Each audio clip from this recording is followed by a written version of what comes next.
Ce serait, à mon sens, un pauvre enseignement que celui qui redouterait et fuirait le jugement des pères et des mères, et des sages de la cité. Je dois donc, mes amis, vous faire une leçon de plus, et qui éveille un vif écho de toutes les autres, et je vais vous parler du sommeil. Vous croyez tous bien savoir ce que c'est que dormir et ce que c'est que s'éveiller, mais pourtant non.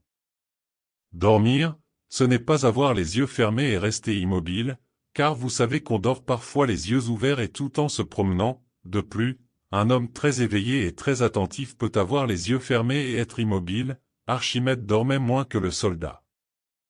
Dormir, ce n'est pas non plus ne pas connaître et ne pas se connaître, car vous savez qu'en dormant souvent l'on rêve, et qu'en rêvant, on se reconnaît soi-même, on reconnaît les autres hommes, les choses, le ciel, les arbres, la mer. Qu'est-ce donc que dormir? C'est une manière de penser. Dormir, c'est penser peu, c'est penser le moins possible. Penser, c'est peser. Dormir, c'est ne plus peser les témoignages. C'est prendre comme vrai, sans examen, tout murmure des sens, et tout le murmure du monde. Dormir, c'est accepter, c'est vouloir bien que les choses soient absurdes, vouloir bien qu'elles naissent et meurent à tout moment, c'est ne pas trouver étrange que les distances soient supprimées, que le lourd ne pèse plus, que le léger soit lourd, que le monde entier change soudain, comme, dans un décor de théâtre, soudain les forêts, les châteaux forts, les clochers, la montagne, tout s'incline comme au souffle du vent, avant de s'engloutir sous la scène. Oui, quand nous dormons, nous sommes un peu comme au théâtre, nous ne cherchons pas le vrai, du moins pour le moment, aussi accueillons-nous sans surprise les fantômes ridicules et les fantômes terribles. Au fond de nous subsiste une confiance dans les choses, une confiance dans la raison, une confiance dans la cité, et dans les portes fidèles, qui fait que nous nous disons, si je voulais examiner, si je voulais interroger ces fantômes, j'apercevrais autre chose que, par quoi je les expliquerais, je retrouverais, dans ce chaos, le monde, et, au lieu d'admirer la disparition subite du château fort, du pont et de la mer, j'admirerais l'art de l'ingénieur, et l'adresse du machiniste. Eh bien, se réveiller, c'est justement se décider à cela. Se réveiller, c'est se refuser à croire sans comprendre, c'est examiner, c'est chercher autre chose que ce qui se montre, c'est mettre en doute ce qui se présente, étendre les mains pour essayer de toucher ce que l'on voit, ouvrir les yeux pour essayer de voir ce que l'on touche, c'est comparer des témoignages, et n'accepter que des images qui se tiennent, c'est confronter le réel avec le possible afin d'atteindre le vrai, c'est dire à la première apparence, tu n'es pas. Se réveiller, c'est se mettre à la recherche du monde. L'enfant, dans son berceau, lorsqu'il apprend à percevoir, quelle leçon de critique il nous donne. Et vous apercevez maintenant, amis, qu'il y a beaucoup de manières de dormir, et que beaucoup d'hommes, qui en apparence sont bien éveillés, qui ont les yeux ouverts, qui se meuvent, qui parlent, en réalité dorment, la cité est pleine de somnambules. Ce sommeil-là, amis, vous n'en avez pas encore l'expérience. Quand vous dormez, alors tout simplement vous dormez, et presque sans rêve, dès que l'organisme est réparé, aussitôt vous cherchez et vous créez. Tout est pour vous lutte, débat et conquête. Aussi, pendant cette année, vous n'avez rien voulu recevoir sans preuve, vous vous êtes jeté au milieu des idées, joyeusement, vous avez compris des systèmes, vous les avez reconstruits, et vous les avez ruinés, admirable jeu. Vous voilà tout plein de projets. Déjà, en pensée, vous réformez, les idées croissent en vous comme les feuilles sur l'arbre. Vous allez entrer dans la cité des hommes comme vous êtes entrés autrefois dans le monde, en citoyens ingénus. Là aussi vous allez reconstruire, là aussi vous allez juger le fait, avant de l'accepter. Vous n'allez pas vous contenter de rêver les lois, la justice, et l'alliance des hommes avec les hommes, vous allez essayer de les percevoir. Or vous trouverez sur votre chemin, comme dans la fable, toutes sortes de marchands de sommeil. Il me semble que je les vois et que je les entends parmi vous, tous les marchands de sommeil, au seuil de la vie. Ils offrent des manières de dormir. Les uns vendent le sommeil à l'ancienne mode, ils disent qu'on a dormi ainsi depuis tant de siècles. D'autres vendent des sommeils rares, et bien plus dignes d'un homme, à ce qu'ils disent, les uns, sommeil assis, en écrivant, les autres, sommeil debout, en agissant, d'autres, sommeil en l'air, sommeil d'aigle, au-dessus des nuages. Les uns vendent un sommeil sans rêve, les autres un sommeil bavard, les autres, un sommeil plein de merveilleux rêves, rêves fantaisistes, rêves bien rangés, un passé sans remords et un avenir sans menace, rêves où tout s'arrange, comme dans une pièce de théâtre bien composée. Sont à vendre aussi d'admirables rêves, des rêves de justice et de joie universelle. Les plus habiles vendent un sommeil dont les rêves sont justement le monde. À quoi bon alors s'éveiller? Le monde n'ajoutera rien aux rêves. Oui, il ne manque pas d'hommes, vous en rencontrerez, amis, qui croient que le vrai est un fait, que l'on reçoit le vrai en ouvrant simplement les yeux et les oreilles, qu'ils se chargent, eux, de vous faire rêver le vrai sans plus de peine que n'en demandent les autres rêves. Puisque le vrai est trouvé, disent-ils, il est puéril de le chercher. Spectacle étrange, mes amis, que celui d'hommes qui crient le vrai sans le comprendre, et qui souvent vous instruisent de ce qu'ils ignorent, car souvent, eux qui dorment, ils réveillent les autres. Aveugles, porteurs de flambeaux. Les hommes qui veulent sincèrement penser ressemblent souvent au ver à soie, qui accroche son fil à toute chose autour de lui, et ne s'aperçoit pas que cette toile brillante devient bientôt solide, et sèche, et opaque, qu'elle voile les choses, et que, bientôt, elle les cache, que cette sécrétion pleine de riches lumières fait pourtant la nuit et la prison autour de lui, qu'il tisse en fil d'or son propre tombeau, et qu'il n'a plus qu'à dormir, chrysalide inerte, amusement et parure pour d'autres, inutiles à lui-même. Ainsi les hommes qui pensent s'endorment souvent dans leur système nécropole, ainsi dorment-ils, séparés du monde et des hommes, ainsi dorment-ils, pendant que d'autres déroulent leur fil d'or, pour s'emparer. Ils ont un système, comme on a des pièges pour saisir et emprisonner. Toute pensée ainsi est mise en cage, et on peut la venir voir, spectacle admirable, spectacle instructif pour les enfants, tout est mis en ordre dans des cages préparées, le système a tout réglé d'avance. Seulement le vrai se moque de cela. Le vrai est, d'une chose particulière, à tel moment, l'universel de nul moment. À le chercher, on perd tout système, on devient homme, on se garde à soi, on se tient libre, puissant, toujours prêt à saisir chaque chose comme elle est, à traiter chaque question comme si elle était seule, comme si elle était la première, comme si le monde était né d'hier. Boire le laité, pour revivre. On vous dira, le réel est ce qu'il est, vous n'y changerez rien, le mieux est de l'accepter, sans tant de peine. Qu'est-ce à dire? Vos rêves ne sont-ils pas le réel pour vous, au moment où vous rêvez? Qu'est-ce donc que rêver, si ce n'est percevoir mal? Et qu'est-ce que bien percevoir, si ce n'est bien penser? Cet homme, qui agite sa godille dans l'eau, il n'est pas facile à percevoir, car je vois bien qu'il se penche à droite et à gauche, et je vois bien que le bateau avance par secousses, la proue tantôt ici, tantôt là. Mais, ce que je ne vois pas tout de suite, c'est que c'est cette godille, mue transversalement, qui pousse le bateau. Il faut que je voie d'abord que la godille est inclinée, par rapport au mouvement que j'observe, il faut ensuite que je voie en quel sens on peut dire qu'elle se meut normalement à sa surface, et que je vois aussi comment, en un sens, elle se meut dans une direction opposée à celle du bateau, comment l'eau est repoussée, comment le bateau s'appuie sur sa quille et glisse sur elle. Et cela, il faut que je le voie, non pas au tableau ni sur le papier une fois pour toutes, mais dans l'eau, à tel moment. Voir tout cela, c'est percevoir le bateau, et l'homme. Ne pas voir tout cela, c'est rêver qu'un bateau s'avance et qu'un homme, en même temps, fait des mouvements inutiles. Il dépend donc de vous, à chaque instant, de mettre tout en ordre, d'être à chaque instant Galilée et Descartes, ou de rester Dercite.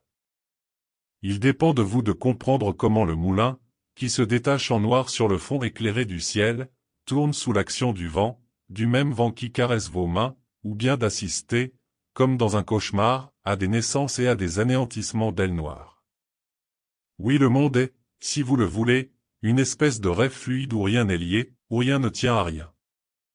Oui, vous pouvez croire que le soleil s'éteint tous les soirs.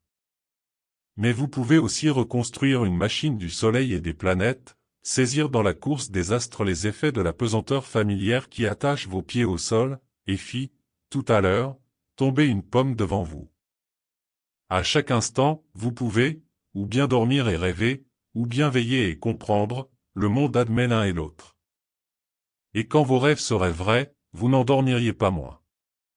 Croire que le soleil tourne autour de la terre, ou croire au loup-garou, c'est rêve de rustre, mais si vous croyez, vous, que la terre tourne, sans comprendre pourquoi vous le croyez, si vous répétez que le radium semble être une source inépuisable d'énergie, sans savoir seulement ce que c'est qu'énergie, ce n'est toujours là que dormir et rêver, je vous accorde que c'est dormir comme il faut et rêver comme il faut. C'est le sommeil qui s'est le mieux vendu cette année. Anaxagore disait, tout était confondu, mais l'intelligence vint, qui mit tout en ordre, c'est vrai. En chacun de vous, à mesure qu'il s'éveille, l'intelligence vient, elle chasse les rêves, chaque jour elle ordonne un peu plus le monde, chaque jour elle sépare l'être du paraître. C'est à nous, Dieu subalterne, qu'a été confiée la création, grâce à nous, si nous sommes des dieux vigilants, le monde, un jour, sera créé. Passez donc sans vous arrêter, amis, au milieu des marchands de sommeil, et, s'ils vous arrêtent, répondez-leur que vous ne cherchez ni un système, ni un lit. Ne vous lassez pas d'examiner et de comprendre. Laissez derrière vous toutes vos idées, cocons vides et chrysalides desséchés. Lisez, écoutez, discutez, jugez, ne craignez pas d'ébranler des systèmes, marchez sur des ruines, restez enfant. Au cours de cette année, nous avons lu Platon ensemble, vous avez souri d'abord, souvent même vous vous êtes irrité, et Socrate vous a paru un mauvais maître. Mais vous êtes revenu à lui, vous avez compris, en l'écoutant, que la pensée ne se mesure pas à l'aune, et que les conclusions ne sont pas l'important, restez éveillés, tel est le but. Les marchands de sommeil de ce temps-là tuèrent Socrate, mais Socrate n'est point mort, partout où des hommes libres discutent, Socrate vient s'asseoir, en souriant le doigt sur la bouche. Socrate n'est point mort, Socrate n'est point vieux. Les hommes disent beaucoup plus de choses qu'autrefois, ils n'en savent guère plus, et ils ont presque tous oublié, quoiqu'ils le murmurent souvent dans leurs rêves, ce qui est le plus important, c'est que toute idée devient fausse au moment où l'on s'en contente. Il est pourtant évident que toute gymnastique a pour effet de dissoudre des habitudes, et de libérer de nouveau la nature.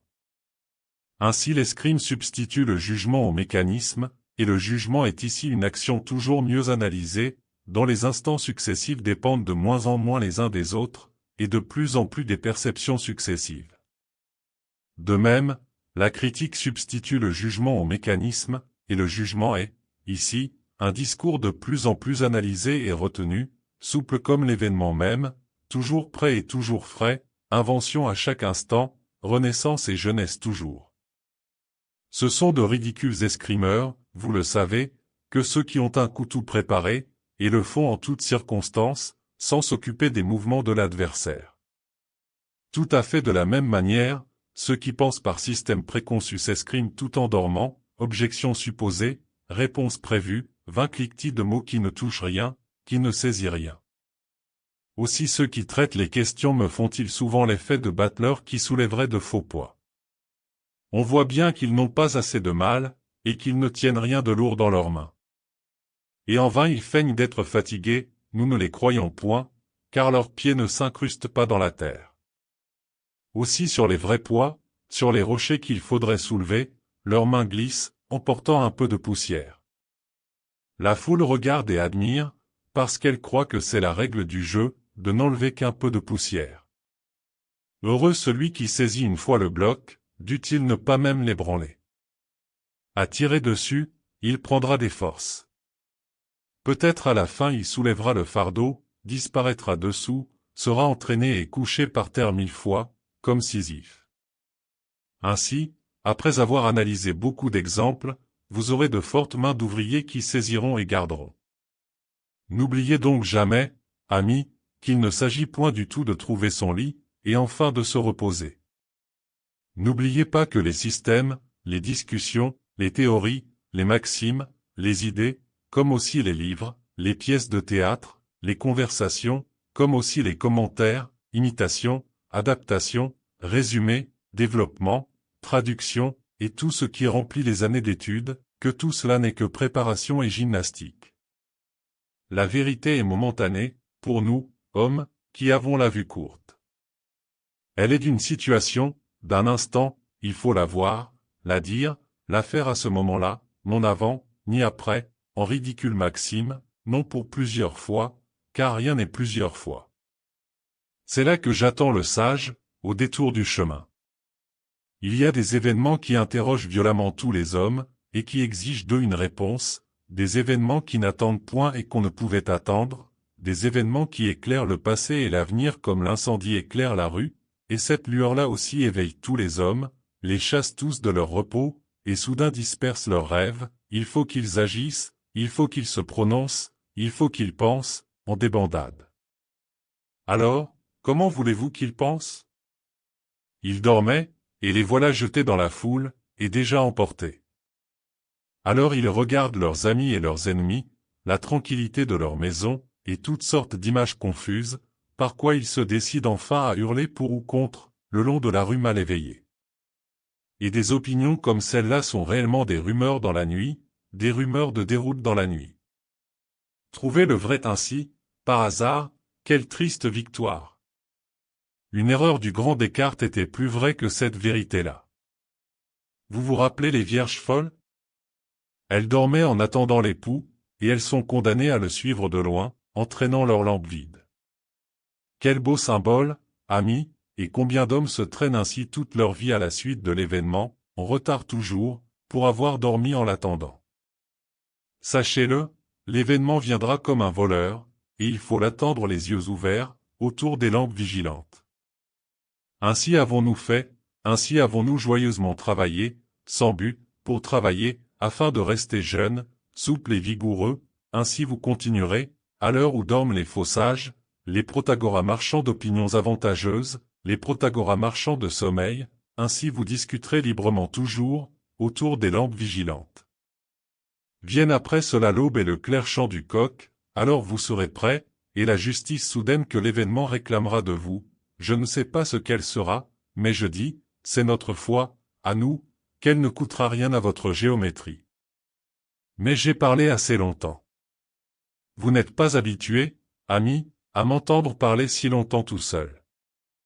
Ce n'est pas le lieu, ce n'est plus le temps de livrer à vos discussions ces idées que je vous ai jetées, un peu pressées et vives, afin de vous réveiller encore une fois. Ainsi l'on jette au visage d'un dormeur de vives gouttes d'eau fraîche. Elles brillent un peu, elles frappent et saisissent, et bientôt elles ne sont plus qu'invisibles vapeurs, dans le grand ciel. Oubliez donc ce que j'ai dit, qui n'est que parole, et travaillez à percevoir le monde, afin d'être juste.